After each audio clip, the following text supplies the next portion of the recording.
Welcome to 107.9 Capital Radio Records, located here in Harlem, New York, where we share the latest daily news and reports. On today's news, today we mourn the death of one of our most beloved actresses, Dorothy Dandridge. After years of rising fame, starring in numerous films, Carmen Jones, That's the end of you.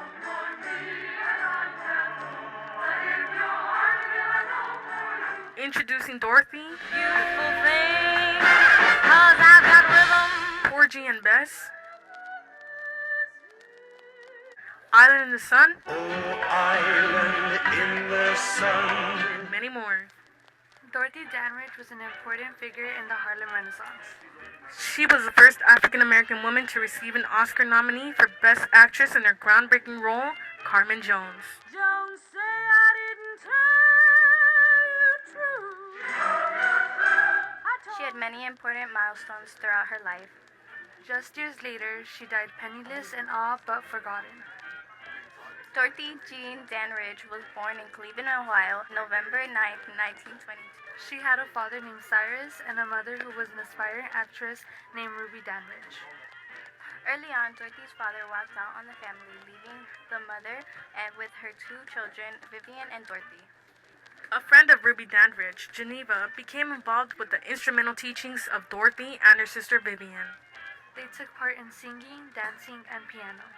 As the talents of Dorothy and Vivian improved, they made their way to Nashville and became known as the Wonder Children. When Dandridge became a teenager, she began to appear in small roles in films. She then settled down and married an infamous tap dancer, Harold Nicholas. Shortly after, their daughter Harolyn was born. Unfortunately, she was born with severe brain damage in 1943. Sadly, Dandridge was unable to raise the baby girl by herself. She placed her in foster care. Shortly after, Dorothy Dandridge found herself in the nightclub circuit as a successful solo singer. She became an international superstar, performing in grand venues in London, Rio de Janeiro, San Francisco, and Harlem, New York. She got her first starring film role in 1953, Bright Road, where she played an heiress and dedicated young schoolteacher.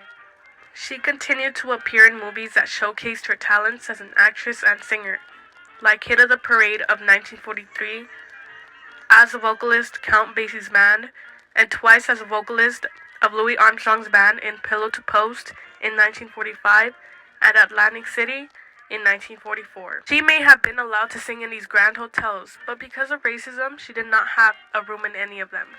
It was reported that one hotel drained its swimming pool to keep her from enjoying that amenity. In 1954, she appeared in the all-black production of Carmen Jones. She was so amazing in that film that she obtained an Academy Award nomination, but ultimately lost to Grace Kelly in the film The Country Girl in 1954. She did not get another movie role until Tamango in 1958, an Italian film. She did 6 more films, including most notably Island in the Sun in 1957, Porgy and Bess in 1959. The last movie in which she would ever appear was The Murder Men in 1962. Dandridge faded quickly after that, and due to a bad marriage to Jack Dennison, poor investments, financial rules, and alcoholism.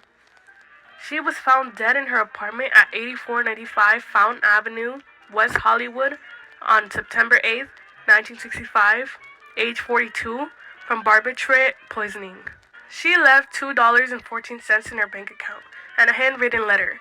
In case of my death, whoever discovers it, don't remove anything I have on, scarf, gown, or underwear. Cremate me right away. If I have any money, furniture, give it to my mother, Ruby Dandridge. She will know what to do. She was cremated and her ashes were poured in the Freedom Mausoleum at Forest Lawn Memorial Park in Glendale.